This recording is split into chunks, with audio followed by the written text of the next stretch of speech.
Happy Monday, folks, and welcome back to Hashtag AskGSM here today for November 28th, 2016. I am Graham GSM Matthews, and every single Monday/Tuesday, I answer your questions from Facebook, Twitter, and YouTube right here in this video forum. So before we get started with today's edition, a few cheap plugs and things to look out for. First and foremost, be sure to check out last week's edition of the show from last Tuesday.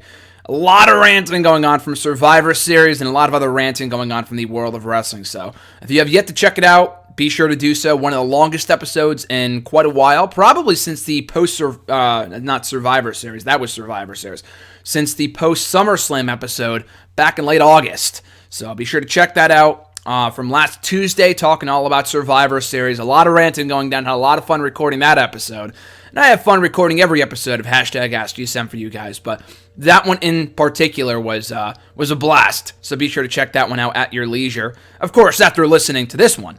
And then be sure to look out for December 2nd, this upcoming Friday. It's going to be a big day for a couple of reasons. First and foremost, as soon as I'm done recording this episode of Hashtag, I'll be talking to a second Ring of Honor star. I talked to one on Saturday, went really well. I'm talking to another one today at noon. I'm recording this around 10:30.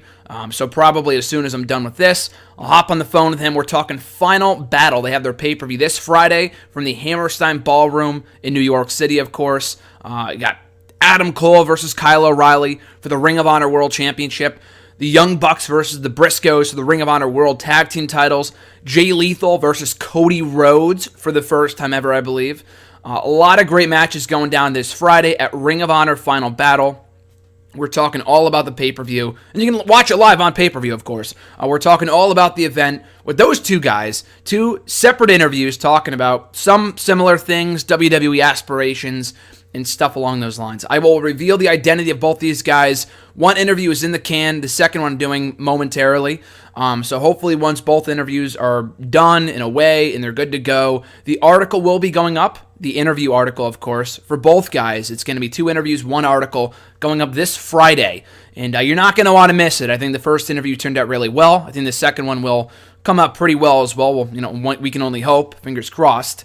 But we'll see. So be sure to check out that. Like I said, I might reveal the identity of these two guys later on today once the interviews are finished and they're in the can and I know they've happened and I'm not advertising something that won't come to fruition. But I think you guys like it. I think you guys will like it. So be sure to check it out this Friday, December 2nd, only on Bleacher Report. And speaking of December 2nd, this Friday, the 4th annual 2016 WWE/NXT Year in Review Awards are back on nextairwrestling.net this Friday. Polls open. First thing Friday morning, Thursday at midnight, Friday at midnight, whatever the fuck the thing is. First thing Friday morning is essentially when they will be open. So be sure to vote as soon as you can on, first thing Thursday night at 12 o'clock. As soon as that, the clock hits midnight and Thursday bleeds into Friday, the first becomes the second. The Year in Review Awards will be open. Voting the match of the year for WWE/NXT. We're kind of combining both promotions. I used to do it with TNA, but I found out a lot of people just don't watch TNA anymore, so it's kind of pointless. But so I think NXT is a lot more popular of an option. But anyway, so be sure to vote in the Year in Review Awards, talking the match of the year, the wrestler of the year, women's wrestler of the year, tag team of the year, feud of the year, stuff like that. Check it out this Friday. Polls are open through the December 30th, Friday, December 30th, and on that day we will be talking about the results of the polls on Wrestle Rant Radio. So without further ado, guys, you came here to listen to me answer a bunch of your questions, and that's exactly what we're going to do. So before we get started here, as always, if you want to send in a question, be sure to tweet me on the Wrestle Rant, on the Twitter machine, at WrestleRant, with the hashtag AskGSM. Find me on Facebook at facebook.com/Graham.GSM.Matthews. Leave a comment on the post I usually put up on Sunday nights or on the wall itself, or you could drop a comment /question on this very video down below in the comment section. I'll be sure to include your question in next week's edition. So let's get started here. First question comes from my brother, Blue-Eyed Assorted Jason. Once again, a blast talking Survivor Series. Last Sunday, I actually saw him 3 times in the matter of like 7 days, which was great. I got to see him when I first came back home last Saturday. Got to see him on the Monday. We hung out to watch Survivor Series, and I also saw him that Friday when I went to the movie theater. So great seeing Jason. Can't wait to catch up with him soon, and hopefully watch what was that pay-per-view Roadblock with him in a couple weeks. But his first question was, Cena won't tie with Flair, but anyways, so I think Jason thinks that Cena will not tie Ric Flair's 16-time World Championships. But anyway, his question was, what are your thoughts on Kevin Dunn with his camera-covered shots? So Jason and I were talking about this as we were watching the pay-per-view last week, and I'm not a fan of the camera work of Kevin Dunn. It's fucking awful. One of the worst parts about that show was the camera work. And the camera work is usually bad on Raw, and nothing is worse when there's like a brawl going on, which we got in every single fucking elimination match, by the way, when you have the big standoff and then both teams just start going at it. If you do it for one match, fine, the obligatory spot, that's cool. When you do it for all three, it's like, are you really fucking serious? Really? You don't need to do the same spot for all three matches. But anyway, the reason I bring that up is because during every one of those brawl scenes, every time during one of those spots, the camera's the shaky cam, the shaky fucking cam. It's going all over the place. I want to puke. It's awful. And not only that, they miss key spots, the instant replays where they're missing shit that's going on in the match. I don't want to see what fucking happened 5 seconds ago. Unless it was an amazing spot, which does happen. I don't need to see a replay of a fucking suplex while something else much better is going on in the ring as we speak while that replay is being shown. So that pisses me off. Kevin Dunn's camera-covered shots are just awful. His camera work is just terrible. So, and I know Jason and I were talking about that when we watched the show, which is probably why he asked it, but yeah, I'm not a fan. His second question, what are your thoughts on every wrestler doing a suicide dive? Oh wait, they can say suicide dive and Spanish fly, but they can't say pulley choke. So, technically 2 questions in one. The suicide dive thing, yeah, no, everyone does them. It's really, really fucking annoying. I mean, if you give it to, like, the Usos, or maybe, like, a cruiserweight, that's fine. I mean, I've said it before, like, the cruiserweights, the reason why they don't stand out is because everyone's doing their shit. Everyone's doing high spots, and backflips, and red arrows, and 450s, and shooting star presses, and all this other kind of stuff, to the point where it's not all that special anymore. If we see it in every single fucking match, how special is it? But yeah, the suicide dives need to stop. And more often than not, they don't even look that good. Half the roster, when they do them, it doesn't look all that fucking good. I mean, I know, like, Big E's, when he would do his through the apron, which I don't know if he's done in a while. I don't think he did that at Survivor. He couldn't have done it at Survivor Series. They were the first team out. I know they didn't do it at Hell in a Cell. But that spot always looks like he's going to break his fucking neck. And he's going to do it one of these days, and he's going to get really, really hurt, and he's going to regret he did it. I don't know if it's him, someone tell him to do it, I'm not exactly sure. When Cesaro did the same thing at Clash of Champions, he did a suicide dive through the ropes. It looked awful, and it looked like he broke his neck. Thank God he was fine. He didn't have a scratch on him, apparently. But it just, not everyone needs to do a fucking suicide dive. When Luke Harper does it every single match, he's going to get hurt. It looks cool, sure, but when you do it all the time, it's like, it's not really all that impactful. So, I don't know why everyone does it. It's like the same thing with a super kick. Everyone does a fucking super kick nowadays. I know it's the Young Bucks gimmick, that's fine, but when, like, Ziggler's doing it, the Usos, all the cruiserweights, everyone's doing a goddamn super kick, what does it really mean anymore? So anyway, the second part of his question, that they could say suicide dive and Spanish fly, which Jason informed me is not a PG term, by the way. I'm not going to discuss it here, but you can you can look it up yourself. But apparently Spanish fly is not PG, and that was one of the moves I think Kalisto did on Kendrick, and they called it the Spanish fly. But they can't say bully choke. They can't say choke, apparently, because it's not PG. But they can say suicide dive and Spanish fly. That, to me, that I can't answer. That makes no sense to me either. That just makes no fucking sense. Emmanuel A., also from YouTube. I thought I'd ask you a lighthearted question after how furious you got during this episode. Have you heard of the collection section on the WWE Network? They got a bunch of playlists focusing on guys like Eddie Guerrero and Daniel Bryan, a cruiserweight anthology, a greatest matches ever set in Hidden Gems, which includes a Bret Hart versus Stone Cold match from South Africa in September 1996, a Samoa Joe match versus William Regal, an indie match that Triple H attended in December 2000. Yes, I have heard of the collection section on the WWE Network. I don't think I've watched a single one yet. Although the Hidden Gems one, I know when they released that a couple months ago, it looked fucking sick, especially that Samoa Joe and William Regal match. I will definitely have to check that out at some point.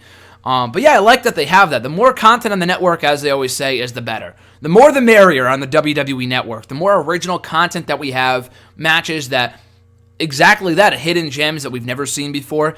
That's exactly what the network should be for. Like the old Raws, I just got finished watching back an old Raw from 2008. Not really an old Raw, but a Raw that I was a fan for, that I was around for, that I watched at the time that it aired, and I still, enjoy watching those shows. But yeah, no, I think that kind of stuff on the WWE Network is great. Like I said, I have yet to watch any of the collections on the network. I know, like, for the Daniel Bryan section that you mentioned, I know they have the, like I said in my William Regal video a couple weeks ago, my favorite William Regal match of all time, him versus Daniel Bryan from November 10th, 2011, from an episode of WWE Superstars, where they have the full episode on the network, on YouTube. Not on network yet, but they have the match available on the network under that Daniel Bryan section. It's greatest matches and shit, so I thought that was pretty cool. So yeah, definitely check it out. I know I need to do so at some point, but I like that the network is an excellent use of stuff like that. Carter D from YouTube, do you think the Revival are moving up to the SmackDown brand since Dawson is trash-talking all the SmackDown teams on Twitter? No, I don't think that's an indication they're going to SmackDown. I do think they're getting called up soon, as they should. I mean, they're two-time NXT Tag Team Champions. They just dropped the belts to DIY. I mean, I guess they could do a rematch on an episode of NXT. I really don't need to see a rematch of the next TakeOver, which I guess it's in 2 months. Like, that's a while. And I don't need to see the feud continue. It had a great conclusion at TakeOver Toronto last weekend, the weekend before this past weekend. And an amazing match, one of the best all year. We do not need to see another rematch. I mean, I wouldn't complain because their matches are always great. But I just think at this point that we don't need to see, a third rematch between these two teams, a third match between these two teams, just because, we've already seen two and they were both great. And I don't know honestly how they're going to be able to top themselves from those two previous outings. And I know that I said the same thing about American Alpha and in the Revival as well a couple months back, but their third match was a 2 out of 3 falls match. DIY and Revival's third match on a TakeOver was a 2 out of 3 falls match, so they can't really go back to that well. But anyway, I would just call them up to I would call them up to Raw. And I know, like, SmackDown's the better brand, and that's where they'd get the most exposure and probably be used better. And I said the same thing last week about the Revival, is that I would put them on Raw with the New Day. I think if the New Day beat the club tonight, they're still a week or two out from breaking the record. And I think they break the record the week of the Roadblock pay-per-view. So if they can make it to Roadblock, they've broken the record. But you could still do the Revival and New Day at the pay-per-view and have Revival beat New Day for the belts in their first pay-per-view match, excluding takeovers and shit. I think it'd be big. I mean, I'd put them on Raw just because this Raw has really not many tag teams. And we have the fucking club who have been damaged beyond belief over the past couple of months, ever since they showed up. Enzo and Cass have kind of cooled down a little bit. The New Day cooled down a lot. The Shining Stars are the fucking Shining Stars. Same thing with Golden Truth. Cesaro and Sheamus, I don't know how much longer they'll be together. So I would just call it Revival to Raw. SmackDown has enough tag teams. They have the Usos, American Alpha, Bray Wyatt, and Randy Orton, apparently. Heath Slater and Rhino, not Randy Orton. Those 4 tag teams. You have the Vaudevillains, Ascension, Breezango, Spirit Squad, the Headbangers, whenever they bring those guys in. That's like 8 tag teams right there. So just call them up to Raw. They might be not used as well, which I know is more important, but we already have a stacked tag team scene on SmackDown. Randy and Bray are going after the belts, and I think they're winning them. That's my prediction. So I really don't need to see them on SmackDown. I think there's really no place for them on SmackDown at this moment. We have enough heel tag teams on that show for right now. Next question from Captain Sunshine. Samoa Joe winning back the title is better than Nakamura retaining. If this is all about who should be on the main roster right now, Nakamura is too charismatic not to succeed. If this is about who'd be the better NXT champion, Joe just seems to be the most invigorated he's been in forever, while Nakamura, he just seems bored in comparison. I feel like Joe would help get the most out of the roster, while Nakamura would just nonchalantly steamroll through everyone, even if they shot both of his legs. Who do you think fits on NXT versus Raw and SmackDown between the two? Both guys belong on both brands. Both Samoa Joe and Nakamura are fucking stars. Joe's a great heel, as you said. He's the best heel in quite some time on any show. NXT, Raw, SmackDown, Impact, Ring of Honor. He's an amazing heel, is Samoa Joe. Better now than he was than he ever was in TNA, at least since he showed up. I mean, when he first showed up in TNA, he had a great run there at first, and then it was really all downhill from there. This is the best that he's been used in forever. He's lost, I think, only two or three matches in NXT to Balor / the Demon and Nakamura in Brooklyn, and that's it, I think. So, yeah, I would keep Joe. I mean, Joe, I thought, would be called up first. I mean, you make a good point with the fact that Nakamura, I think Joe is a much more compelling champion than Nakamura is, but I think there's fresher matches to be had with Nakamura than Joe right now. I mean, you could call up both guys right now and they wouldn't feel out of place. I think both guys are too good not to succeed in the main roster. And I know RJ and I were talking about this a couple weeks ago right after NXT Boston, that very few people like Balor, like when you call him up, you know he's not going to fail. He's going to have some bumps in the road, obviously, but you know he's not going to fail. They've invested way too much in this guy for him to fail. Nakamura, same thing. Samoa Joe, I feel like they proved them wrong. I feel like they brought him in just to add momentum to NXT. He said so himself on an episode of Table for Three about a year ago. And look at where he's at now. He's been killing on NXT for the past year and a half now as a heel. I feel like they've really shown that he is main roster worthy at some point. And I know there were reports of him getting called up the day after WrestleMania. And here we are in fucking November and he's still there. So I just don't know how many more matches Joe can have in NXT. He's like main evented the last 5 takeovers, which is more than anyone else ever consecutively. I don't know what else he needs to do in NXT going forward. I mean, what other matches can you do? Joe and Rude? I mean, they're both heels. Joe and Aries? They're both heels too. So I don't know what else you could do with these guys on the show. I mean, with Nakamura, you could do Nakamura and Rude. You could do Nakamura and Itami. I mean, I guess you could do Joe and Itami when Itami gets back, which might be the direction they're headed in. And Itami's another guy who should be in the main roster, but right now might not be the right time. I don't know, I just feel like, and I talked about this a couple of weeks ago, it just doesn't feel like for right now there's not any real place Nakamura fits on the main roster. Like, oh, you can insert him right here. They need a top babyface right now. I mean, Raw has Goldberg of all people. I never thought I'd be saying that in 2016, but their top babyface is Goldberg. And Owen seems to be occupied with Jericho for the time being and Roman Reigns. SmackDown, you got Dean and AJ. I mean, maybe you could call them up. I need to see one of these guys called up during the Rumble. Absolutely. I don't know if it's Joe or Nakamura. I feel like Nakamura is winning the belt back in Japan, and then Joe will get called up Rumble weekend. I feel like that's the way that it will go down. I know, like you said, Joe is the better champion, but I feel Nakamura just has a longer stint right now in NXT than Joe does. Joe has done all there is to do. He's won the belt twice. He's been in the championship picture since last December. For almost a year now, this guy's been in the championship picture, which isn't a bad thing. But he's feuded with Balor, Nakamura, Baron Corbin, a lot of the guys in that roster he's already beaten. Eric Young, he's beaten a lot of that roster. So maybe Hideo Itami, they don't have many baby faces on the NXT side right now. They have Rude for the heels. They have Aries. They're fine with heels. They have, Ty Dellinger for baby faces. So I think they're good on the heel side for NXT.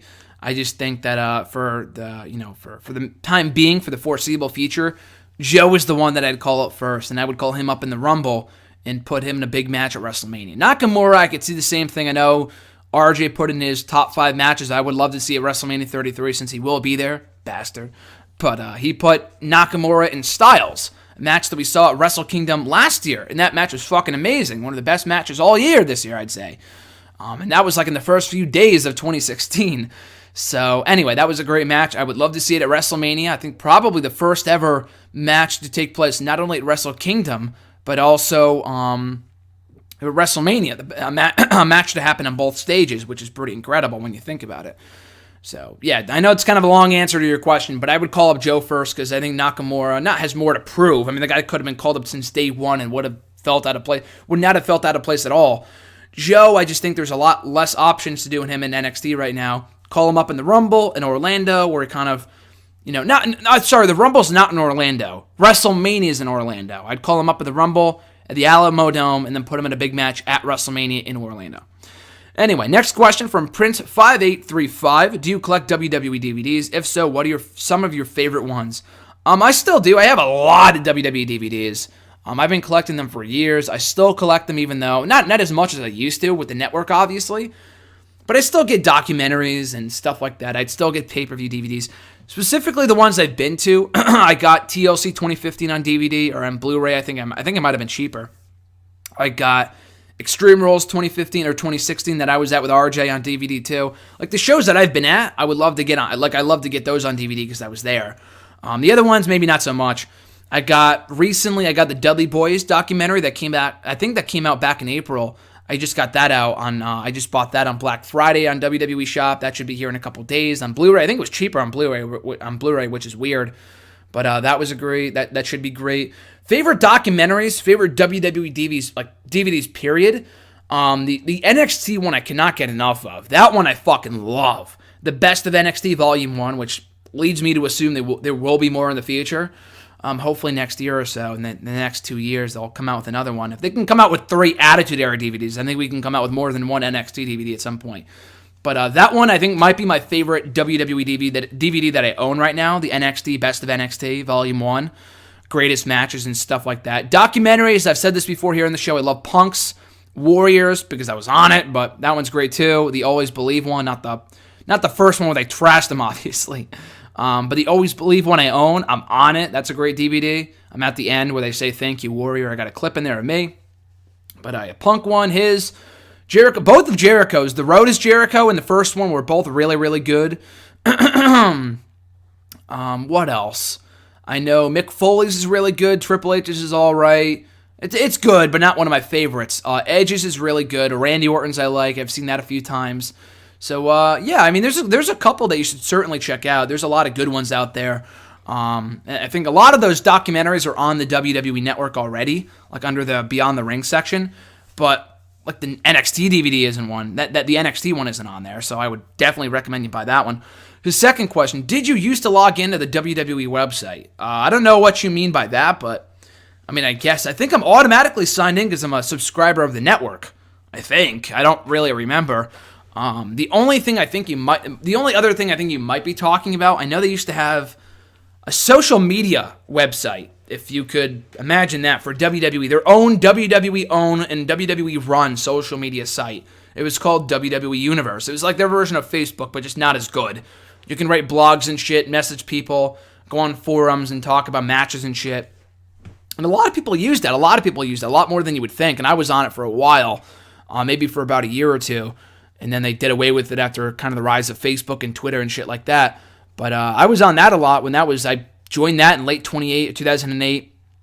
And then was on it up until it closed, I think at the onset of 2011. But still, I think I used that. But other than that, I don't think I actively log into the website. I think I'm always logged in just because I'm a subscriber of the network. The first KFC, also from YouTube, Daniel Bryan has been tweeting about wanting/inviting Cesaro to SmackDown. Will this actually lead to anything or just teasing the thought of it? I think it's just teasing the thought of it. I think it's just Daniel Bryan having fun. You could tell from what Daniel Bryan says and how he acts, like everything he does now, whether it's a video on YouTube, on SmackDown itself, especially on Talking Smack, you could tell, this guy does not give two shits. Because he doesn't want to be there. The only reason he's there is because he's under contract. And he's almost like a prisoner. He can't wrestle, so they put him in an on-air role, which I think he enjoys.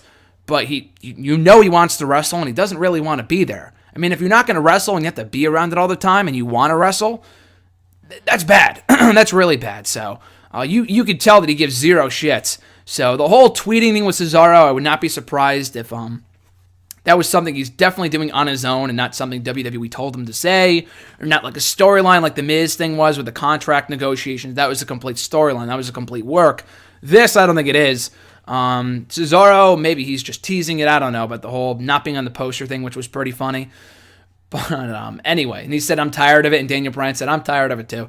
But yeah, I don't think it's teasing anything, but Cesaro, bottom line, should be on SmackDown. I think Sammy and Cesaro are the two guys on Raw that jump out to me that say that, to me, I think I would put them on the Blue brand. I feel like they're a better fit for SmackDown than fucking Raw because they're not doing anything on that show for the most part, especially Sammy. I think both guys would be a lot better off on the Blue brand. His second question, whatever happened to Global Force Wrestling? I think is the most popular / unasked question ever. Because, I was thinking that same thing a couple months ago. Like, whatever the fuck happened to Global Force Wrestling? And I went on their website, and I remember they did tapings. And I went on the Wikipedia page, and it said they did tapings. They taped like 14 or so episodes, and that have yet to air anywhere in the U.S., air at all, really. And those were like a year and a half ago. And a lot of the guys that were at those tapings are now in TNA, WWE, NXT. Fuck, they're fucking tag team champions. The Bollywood Boys are in NXT. They're the new tag team for WWE 205 Live. They're set to debut this Tuesday. And they're the Global Force Wrestling Tag Team Champions, apparently. I know they did, I know Magnus has been, the Global Force Wrestling World Champion for, a fucking year and a half now, because he never defends the thing, because they never have any tapings. And it's funny you say that, because, and you might have said this because of what happened over the weekend, but I was thinking about that not too long ago, whatever the fuck happened to Global Force? They really just kind of died out quickly. But then you see Jeff Jarrett and Cody Rhodes, a picture of the two, with Cody Rhodes holding their next-gen championship, or whatever the fuck they call it. I guess he beat Sanjay Dutt for the belt over the weekend, and he's the new next-gen champion for a company that doesn't even run shows.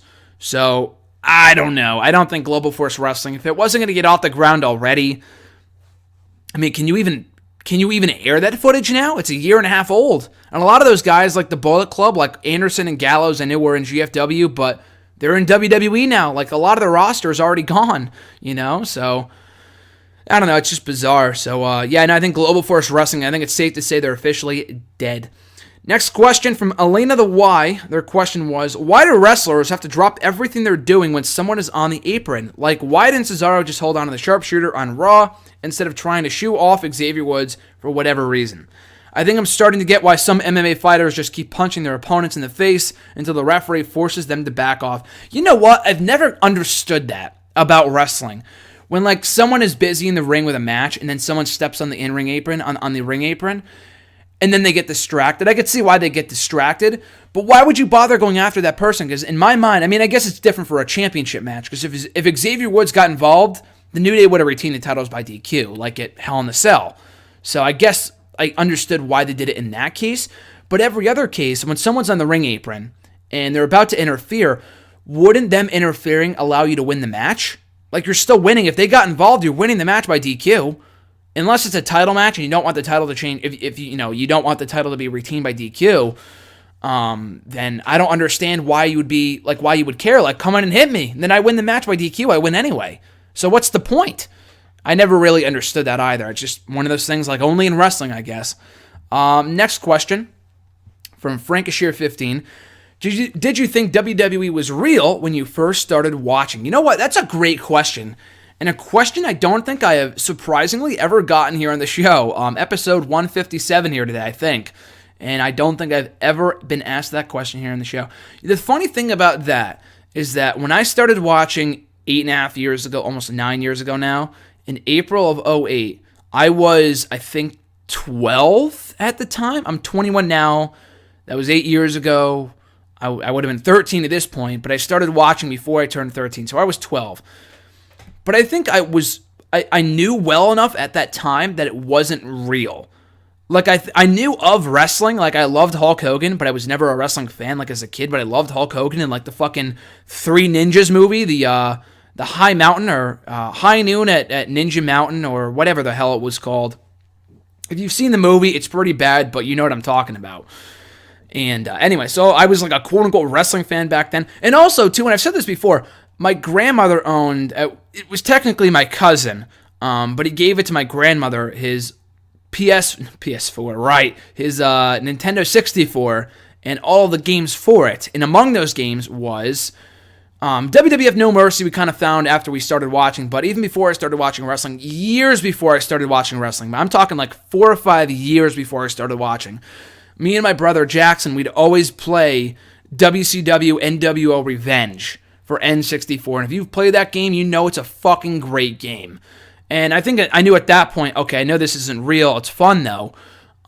So, I don't know. I feel like that also kind of helped me, too. Because I feel like a lot of people, when they start watching as kids, and then they find out it's not real, it's quote-unquote fake, and they're like, oh man, this isn't cool anymore, and they tuned out. I feel like if that was me, if I started watching wrestling sooner, I would not be either a fan right now, or I'd be a lot more jaded, because I knew how good the product was. And I've always said this. I mean, people are like, oh, you were never a fan during the Attitude Era, or even the Ruthless Aggression Era. Like, that sucks. I mean, like, yeah, that sucks, and I wish I could have been. But at the same time, I'm kind of glad I started watching when I did, because not only at that point did I know it wasn't real, so it was already kind of a step above, and it really wasn't like a breaking point moment for me. Like, I knew, oh no, it's fake, I'm not going to watch anymore. I think it's not cool anymore. I think for me, because I started watching at a time the product was a lot like it is now, that I really don't know. I mean, I know how better it was years earlier, but I wasn't used to it. Like, I wasn't watching at that point. I think a lot of people who were watching during the Ruthless Aggression Era, there's a lot of you guys that were watching at that point and are still watching today, but trust me, you're among the minority, the vast minority. I know a lot of friends, and a lot of my friends who I grew up with in middle school and in high school used to watch, but stopped watching around like 07, 08 because it wasn't cool anymore by that point. Like, after the Ruthless Aggression Era, people stopped watching because they didn't care anymore, because it went PG and it was stupid and whatever else. It was more of a comedy show, sports entertainment, and not really pro wrestling. So that I get, that I understand. But so for me, I feel like I might have been among those people. And maybe I wouldn't have been, who knows? But I feel like I'm always glad, I'm always appreciative of the fact that I grew up watching wrestling when I did, just because if I started watching any sooner, and even if I thought it was real, then I might not be here talking to you today. His next question, favorite TNA match this year? That might have to go to Final Deletion. I think Final Deletion might take the cake. That was great, between Jeff and Matt Hardy. The whole broken Matt Hardy stuff was awesome. But if you're talking like a real wrestling match, and not like a whatever the hell that was supposed to be, Final Deletion, a real match, 2 matches this year I enjoyed. I think it happened in one of the first few matches, one of the first few shows for TNA of the year, on an episode of Impact. It was Matt Hardy and EC3 in a last man standing match, and it was a really, really, really good match. And that was the match where EC3, or rather Matt Hardy, became a 2-time TNA World Heavyweight Champion. He officially went heel. So, yeah, no, I think that that match was great. And also, a random match. A lot of Bobby Lashley's matches this year have been really, really good. But Bobby Lashley versus James Storm on an episode of Impact from a few months ago, I think in August, I remember watching, and I really enjoyed that match. So that one, Final Deletion, Delete or Decay, The Great War, all that stuff kind of mixed into one. And also Hardy versus EC3 from earlier on in the year are among my favorite TNA matches this year. Brandon A., his question was, our first question, can you please rank these finishers based on aesthetics only and not how over or how popular the move is?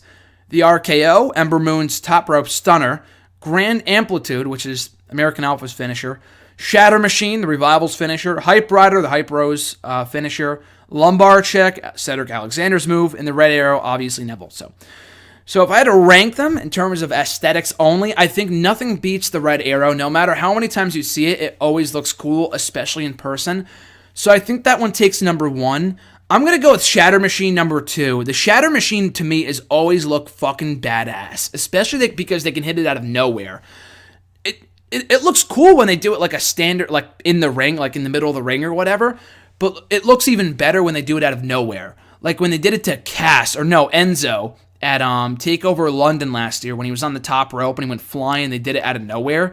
That was fucking great. That was an awesome finisher. Like, I was really mad they lost, that Enzo and Cass lost, but I couldn't really be mad at that finish because that was great.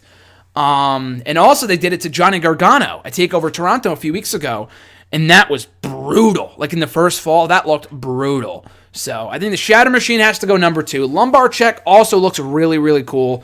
Might be my new favorite finisher in WWE right now. The top rope stunner I'm going to put over the RKO. I know the RKO looks cool, but at the same time, you're just kind of jumping up and grabbing someone's neck. It still looks great, but I think compared to these finishers, it's not as cool looking in my opinion. The top rope stunner takes a lot of skill. She hit a nasty one on Wednesday against Daria Berenato, whatever her name is, on Wednesday's episode of NXT from last week. Ember Moon did. It looked brutal. I don't know if Daria sold it wrong or if it was just bad timing, but even though it was quote unquote botched, it looked like it broke her neck. It was like brutal. So, yeah, I'd have to go with that one. Then the RKO. The Hype Rider always looks cool. Grand Amplitude is a cool finisher, but really they're just kind of throwing them up in the air and doing a back suplex. It's a great finisher, but really, in my opinion, not as cool looking as all the other ones I just mentioned. So, once again, from cool to not as cool, start from the top. Red Arrow, no pun intended. Red Arrow, Shatter Machine, Lumbar Check, Top Rope Stunner of Ember Moon, RKO, Hype Rider, and Grand Amplitude. His second question, to finish off Survivor Series questions, who would you put in a 5-on-5 traditional Survivor Series match between Lucha Underground stars and ECW originals? For Lucha Underground, I'm going to go with the cream of the crop here. Mil Muertes, Prince Puma, Pentagon Jr., Cielo Miedo, Johnny Mundo, and Rey Mysterio. I think it's an all-star team right there representing Lucha Underground, representing the Temple. And then for ECW, I try to go with the best athletes in the promotion's history. Rob Van Dam. I mean, I guess you could take out Tommy Dreamer for Sabu, and I guess I would, but Tommy Dreamer's like, he's a lot like Prince Puma in that he's been there since day one, and he really kind of exemplifies what ECW was all about. So Rob Van Dam, Tommy Dreamer, Taz, and the Dudley Boys. So my 5-on-5 match, once again, would consist of Mil Muertes, Prince Puma, Pentagon Jr., Johnny Mundo, and Rey Mysterio taking on Rob Van Dam, Tommy Dreamer, Taz, and the Dudley Boys. Moving on now to the Facebook questions. First, Mark S. has got a handful of questions here. First one being, what would be your favorite path for Goldberg to go down now that he has announced his entry into the Royal Rumble match? I don't want to see him win, nor should he win. Goldberg should not be winning a Royal Rumble. Has he won a Rumble before? No. But I think it should go to a younger star. I have no desire to see Goldberg in a WrestleMania main event. I know he's like super over right now, but he does not need to be in the main event of WrestleMania for a world title. So, no, I don't think he should win. I don't know if you could do... They shouldn't do the exact same thing they did with Lesnar back in 2004, where it cost him the match. That'd be stupid if they did they copied the same exact move. The same exact thing, but you could do something similar where Lesnar cost him the spot in the Rumble or cost him the match, and that builds towards a rematch at WrestleMania. You can't really do it any other way. I mean, Lesnar's got to get his win back. Otherwise, he looks inferior. And this is one of their highest paid job guys, I guess, in the company right now. So he has to get his win back. That's the route they pretty much have to go in. I don't know what else they would do. I don't want to see it over a world championship. Brock Lesnar and Goldberg, I have no desire to see that whatsoever. But, so I think that would be the path that would be my favorite, I guess, is what you said, my favorite path for Goldberg to go down. That's what I would prefer anyway. Do you think Authors of Pain should stay in NXT or make their mark by debuting on Raw? Definitely stay in NXT. They're not even close to being ready. If you called up Authors of Pain before you called up any of the other tag teams in NXT, specifically the Revival or TM61, or DIY, or TM612, you'd be kidding yourselves. The Authors of Pain, they're getting better, but they're not that good. I know they just won the Dusty Rhodes Tag Team Classic, but they're not there yet. So calling them up now would be disastrous. So yes, keep them in NXT. His third question, who do you see as having potential amongst the women in the 6-women tag team match that took place on NXT in the main event this past week? So the 6 women for people who didn't watch it, it was made up of Ember Moon, Peyton Royce, Billie Kay, Daria Berenato, Liv Morgan, and Aaliyah. It's got to be Ember Moon. I think Ember Moon has star written all over. She's already a star. She's going to be a star if she's not one already, is what I'm trying to say. I think, Peyton Royce and Billie Kay I like a lot too. They're kind of coming around. I think Peyton Royce, in my opinion, I don't know if it's her look or what, the Poison Ivy thing, but I think she has more potential than Liv Morgan does. Not Liv Morgan, than Billie Kay does.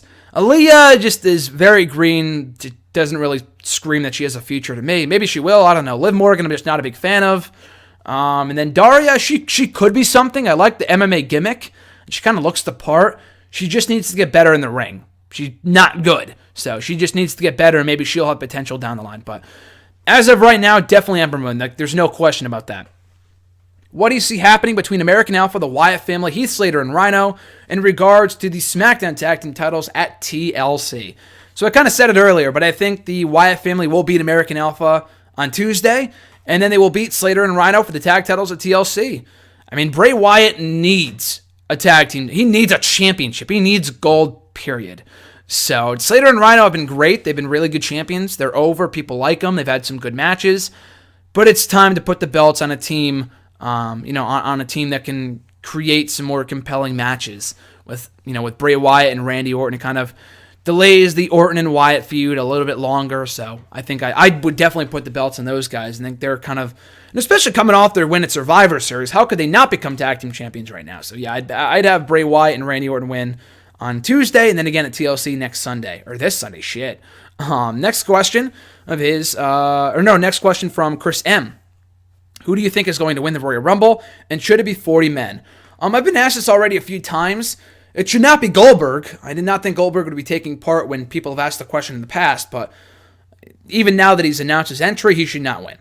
That said, in the past, I've said Finn Balor. I will stick with Finn Balor for now. We don't even know if he's going to be back by that point, and that's still 2 months away. And I've heard no update on Finn Balor's condition. He is getting better. I think he's at the PC training, at the Performance Center training. Not to the point where he's ready to come back next week. But still, that's still a bit of a long shot, but it's possible. But if it's not Finn Balor, who else could win the Rumble? I mean, I don't want to see Dean Ambrose win it after being in the title picture for the better part of the year.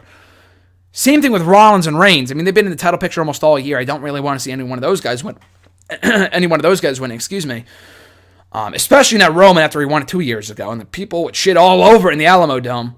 But yeah, so besides those guys, I really don't know. I really, really don't know.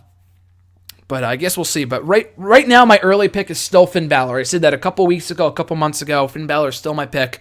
My fan favorite to win the 2017 Royal Rumble match. Next question from Sean Markistic. Oh, and should it be 40 men? I forgot to answer that part of it. No, I think 40 men was a good idea. I thought it was a cool idea for the time in 2011 because they had the Nexus, they had the Core, and that made up like 10 spots right there. That's like a third of the match. So, I had no problem with them doing 40 men back then just because they had so many spots left open. But then again, like even when they did that, you had fucking like Chris Masters in there. You had both of the Usos back when they weren't doing anything. You had Hornswoggle, I think, was in there. Maybe. I might be wrong on that. I know he was in the 2010 one. He might not have been in the 2011 one. But there were No, he was in the 2011 one. It was 2011, I'm pretty sure. Anyway, so there was a lot of dead spots. So, and I don't want to see the same thing happen this year. And I know they had the brand split, but SmackDown's roster isn't even like 20 people. So if you do 20 and 20 as they should, that's like everyone on the SmackDown side. I don't really want to see Jack Swagger in the Rumble. If they do 15 and 15 from both Raw and SmackDown, I think that's a pretty good number. If you have the best of the best in there, that's really narrowing it down in terms of who can win the Rumble. Like a lot of good guys can be in there if it's only 15 from each show. So I would keep it 30. I've been, open to the idea of doing 40 in the past. But then when you watch that match back, it was really, really long. A lot of spots were wasted. I think I love that Rumble a lot just because Booker T and Kevin Nash came back.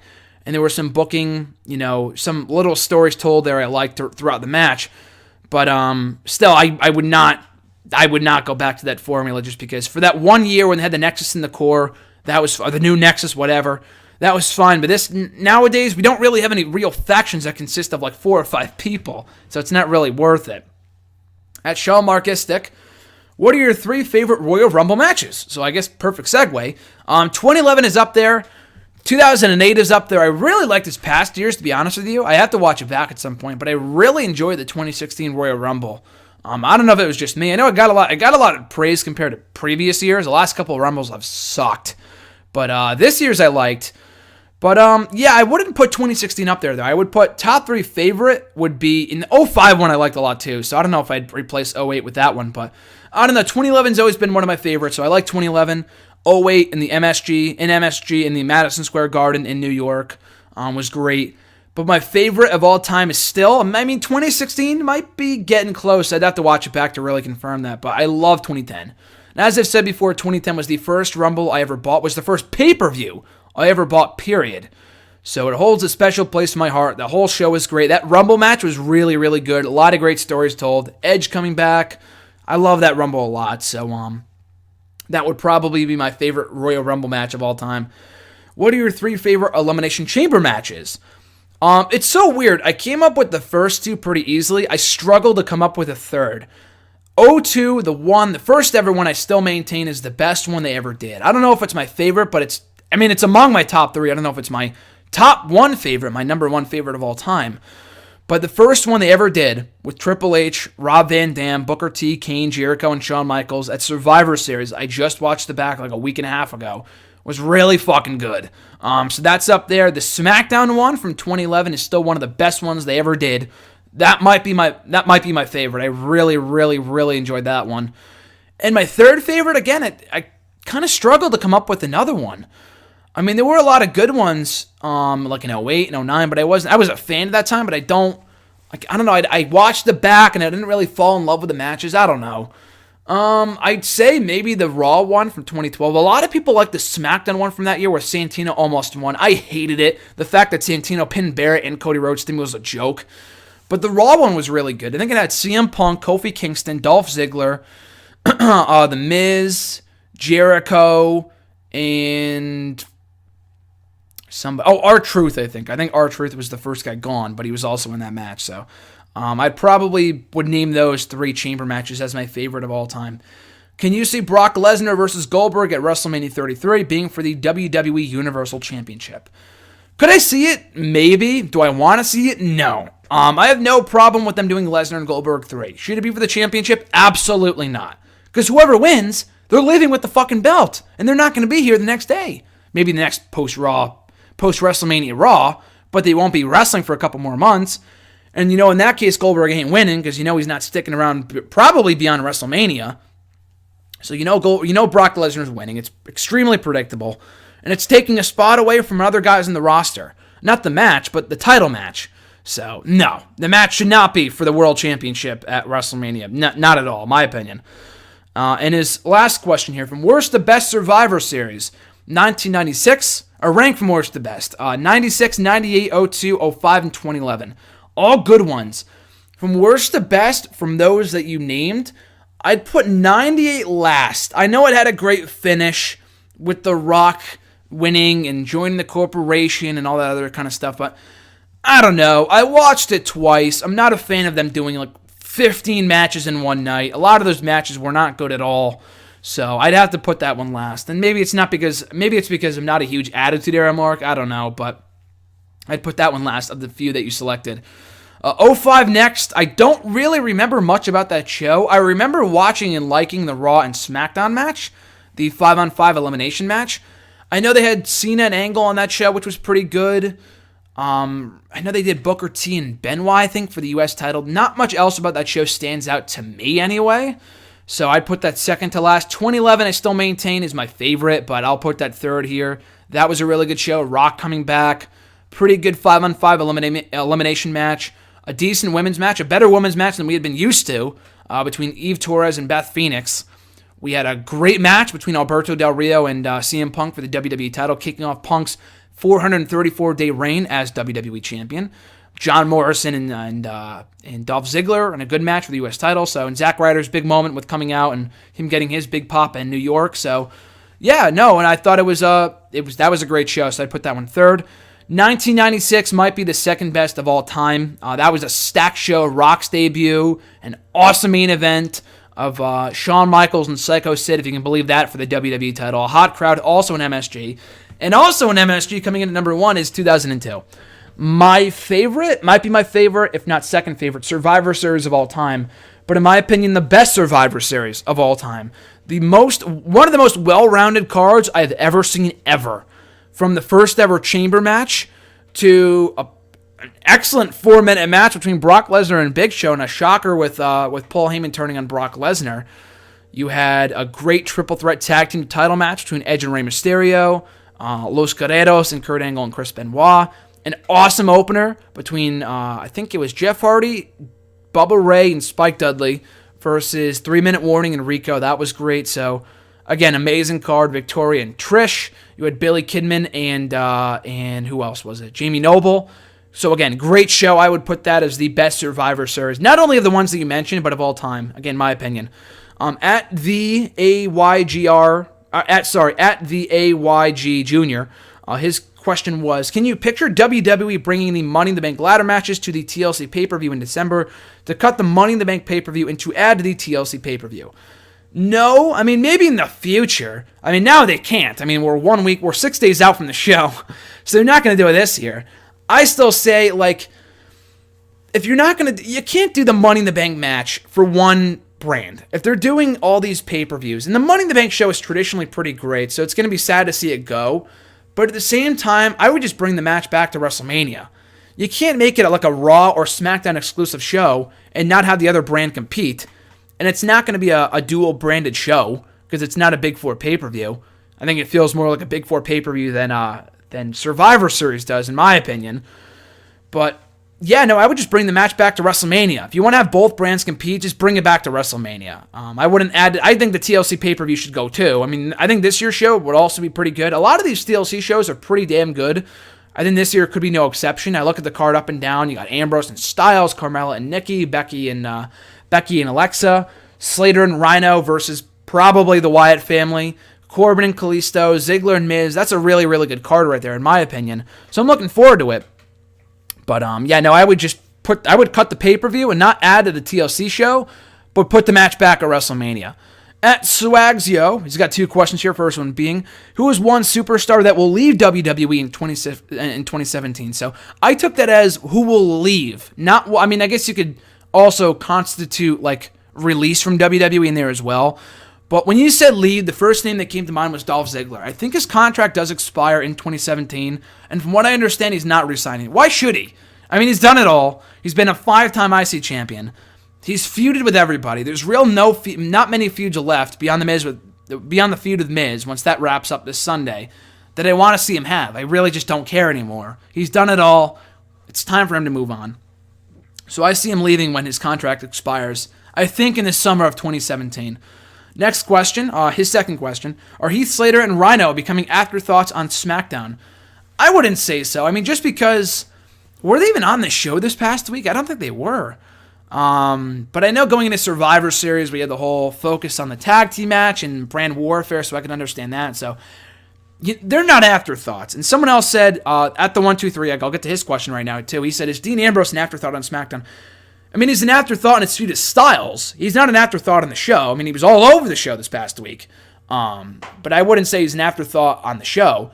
An afterthought is Apollo Crews. That guy's hardly on the fucking show. And when he is, he lost to Kurt Hawkins last time we saw him. So he's an afterthought. Dean Ambrose, Slater, and Rhino are not afterthoughts, in my opinion. Maybe in their respective feuds, but not on the show. Speaking of at the 123 egg, his other question, is AJ Styles looking weak as WWE champion? I mean, I don't know if he's looking weak, but the guy should not be losing 3 matches to a no-chin jobber named James Ellsworth. And the James Ellsworth thing it's not awful, but it's time to move on. It's time to move on. I'm not like sick of it, but it's like, okay, you beat the world champion 3 times. He's already beaten him twice. I don't know why he needed to earn a contract and earn himself a future world title shot since he already is earned a world title shot after beating Styles twice. So that to me didn't really make much sense. But they need to have some sort of end game, a payoff, with Styles beating the holy shit out of Ellsworth or something. They got to do something to salvage this feud or storyline, whatever. And I don't know if I have enough faith in SmackDown yet for them to do that, just because they are still being written by the same teams that Raw is, I think. Or they're still being, micromanaged by Vince and all this other shit. So it wouldn't surprise me if this led nowhere, but it's got to lead somewhere, because at this point it's like kind of getting old. So I don't know if he's looking weak, but they need to start doing something to make him look a lot stronger and overcome Ellsworth in the end, which the fact that he lost him 3 times is kind of a joke, especially after he beat Cena like 3 times, or 1 or 2, 3 times. Next question from at E13A. Have you ever seen any Raws from 2002? I think I've seen one. I watched the draft episode, I think. I was going to say the post-WrestleMania show, but it was not post-WrestleMania. It was, but it was 8 days later.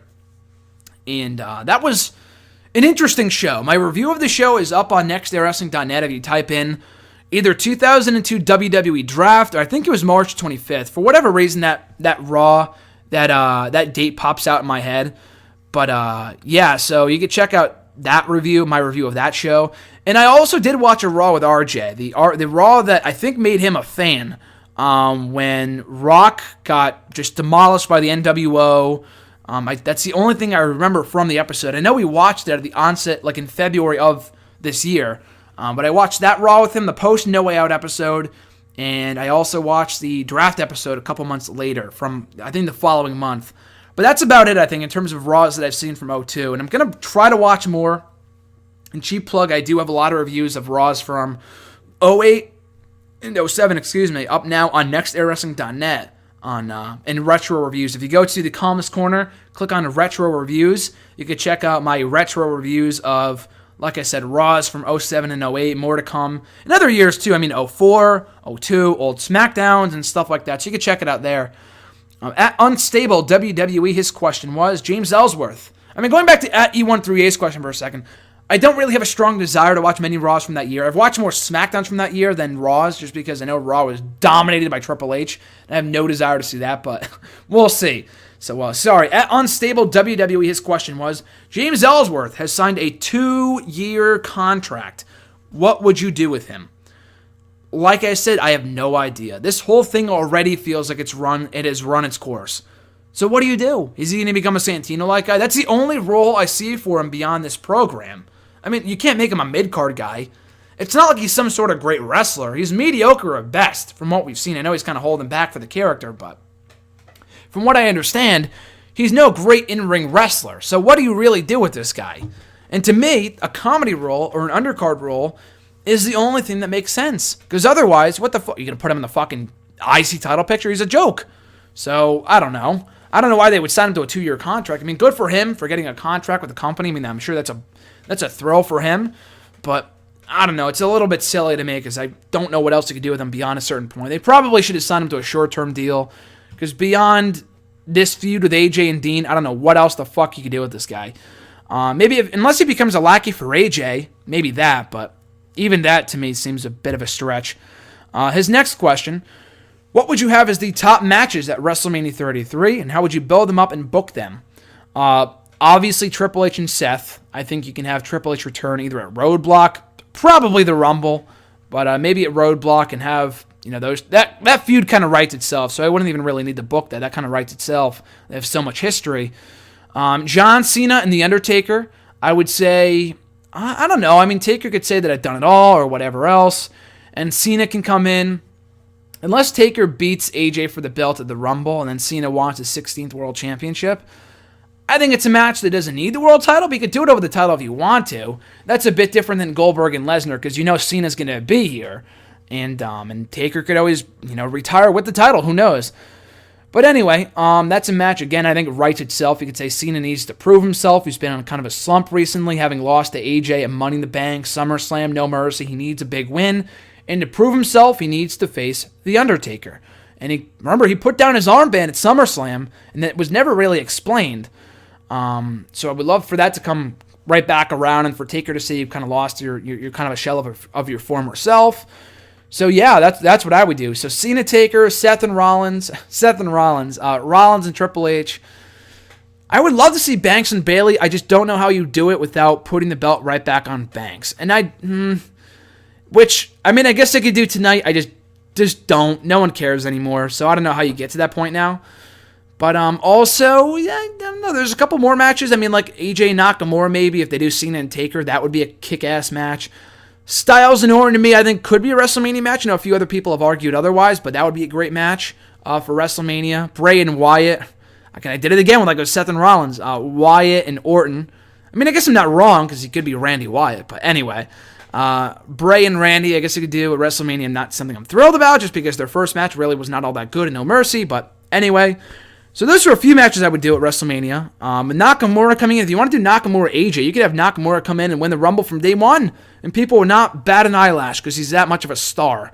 And people, I think, many people know about Nakamura. And if they don't, they'll know him pretty quickly. Like when he came into NXT, I didn't know him all that well, but from day one, I was a fan. So if they brought him in at the Rumble, had him win it, and he faced AJ at WrestleMania for the title, while Cena and Taker did their thing, that, again, would just be phenomenal. No pun intended.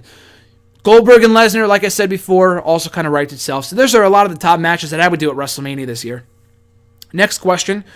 How do you feel, or at Scarlet One, rather, her first question, how did you feel about the adventures of Naked Enzo Amore? So at first, I wasn't really a big fan, and it is something that feels like it was written by Vince. Like he's the only one laughing at a naked Enzo Amore backstage, and the fact that he's naked, and it's a lot like Jericho and Christian from years ago when they did the same thing on Raw.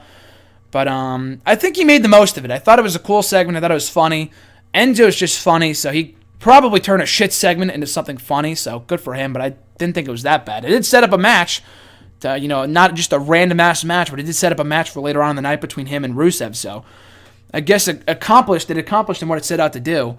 Next question. How did you feel, or how do you feel, about Johnny Mundo ending Sexy Star's Lucha Underground title reign in only 1 week? I was happy about that. I mean, I said it right here on the show a week ago. I was not happy at all with the decision to put the belt right back on Sexy Star, or to put the belt back on Sexy Star. Not even back, because she's never held it before, but put the belt on Sexy Star. I was not a fan of that at all. Not because it's like, oh, you can't have a woman as champion in Lucha Underground.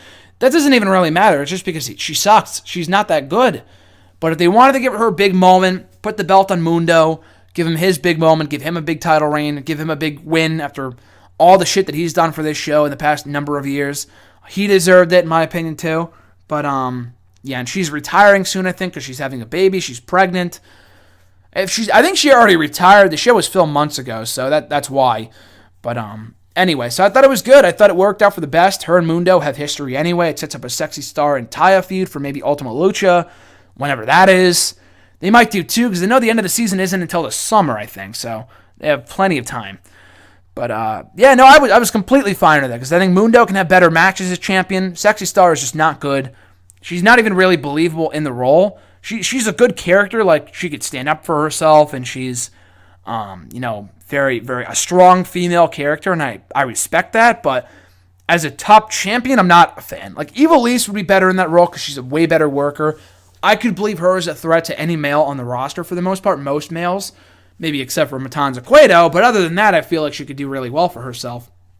She had a really good match with Mil Muertes about a year ago in the season premiere of Lucha, I think season 2 premiere.